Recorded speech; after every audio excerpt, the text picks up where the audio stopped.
commence par essayer de comprendre ce mécanisme du congé pénitentiaire dont bénéficiait Benjamin Herman. Bonsoir Nicolas Cohen. Bonsoir. Alors Benjamin Herman était donc détenu à la prison de Marche. Il purgeait une peine de 12 ans, qui est une peine lourde. Il était multirécidiviste et il avait droit à ce congé pénitentiaire.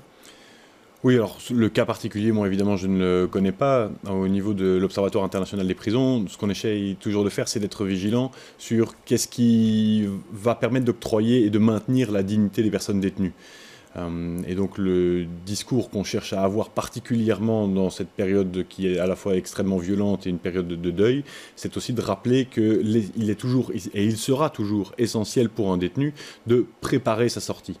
Et donc quoi qu'il arrive en toutes circonstances, on doit garder à l'esprit que c'est par le lien avec l'extérieur qu'on assure la sécurité de la société, certainement pas en maintenant les gens dans des cages. Et donc rassurer la population n'est pas notre objectif, mais d'attirer l'attention sur le fait que ce cas tragique n'est pas la réalité de la situation des détenus aujourd'hui. Ouais, donc ce que vous voulez dire, c'est que le nombre de congés pénitentiaires est assez élevé en comparaison des cas comme celui-ci. En l'occurrence, ce cas est un cas exceptionnel au regard du nombre de congés pénitentiaires qui sont accordés.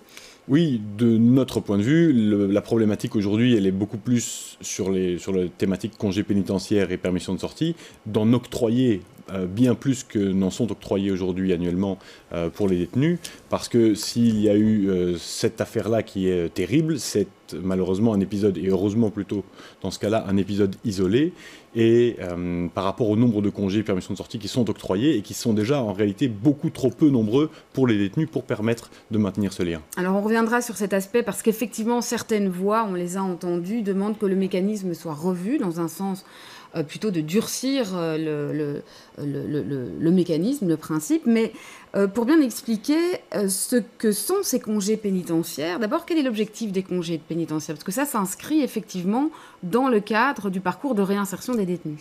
Oui, alors ça s'inscrit effectivement dans des modalités d'exécution de la peine.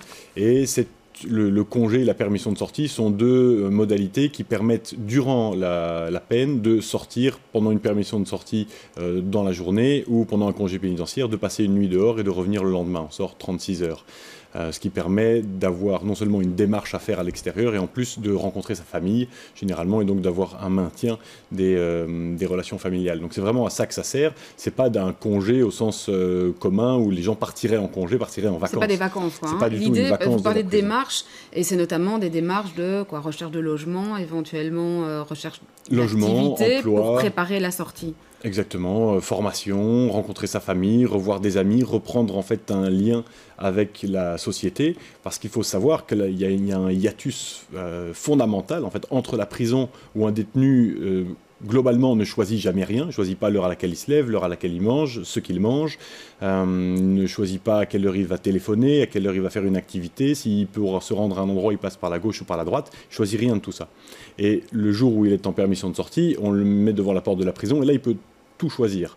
Alors il doit choisir de se rendre à un rendez-vous qui est préétabli évidemment, mais avec de la liberté. Et cette liberté-là qui avait totalement disparu, elle est rendue pour quelques heures à un détenu, et ça c'est fondamental. Et ça fait partie de l'exécution de la peine, au sens où pendant une permission de sortie ou un congé pénitentiaire, juridiquement, le détenu reste d'ailleurs détenu, ça est compté comme un jour de prison. C'est ça.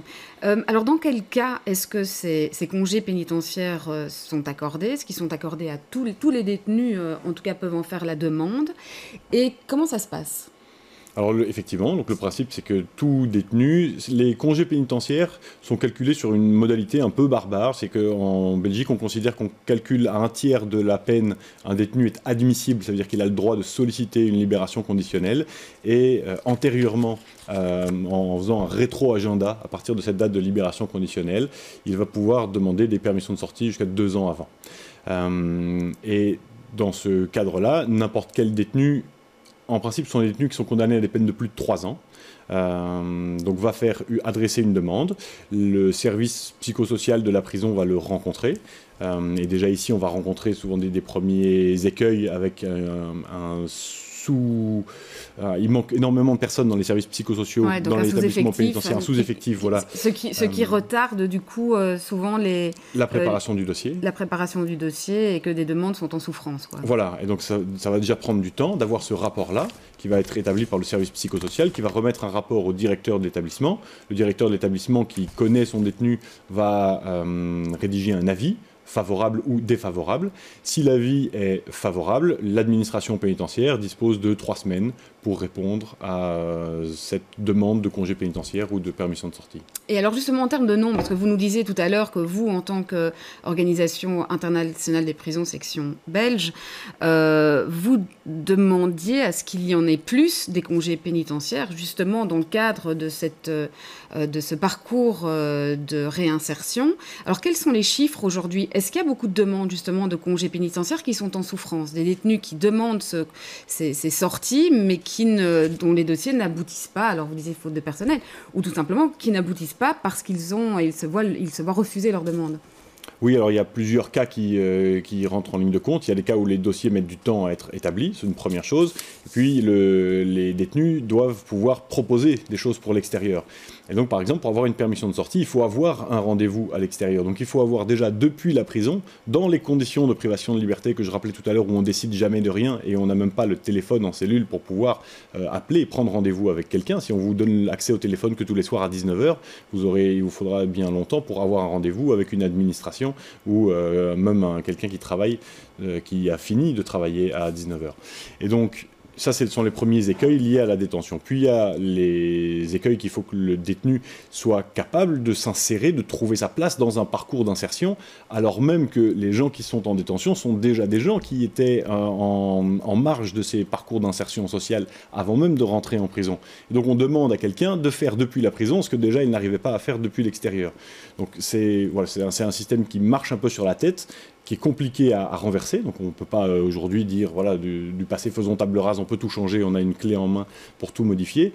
Mais c'est plein de petits écueils comme ça qui viennent s'ajouter les uns aux autres et qui font que finalement, les détenus mettent du temps à avoir accès à ces sorties. Et au final, quand éventuellement on leur refuse la possibilité de sortir, donc quand l'administration dit une fois, 2 fois, 3 fois qu'elle refuse qu'un détenu puisse sortir, le détenu n'a pas de recours.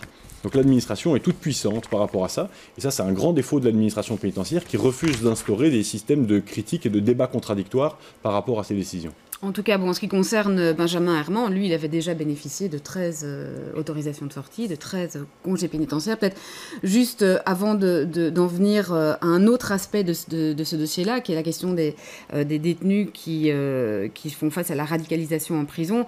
Qu'est-ce que vous répondez, vous, à ces voix qui s'élèvent pour dire, vu ce drame, vu cette fusillade, il faudrait aujourd'hui durcir, il faudrait revoir les conditions du congé pénitentiaire?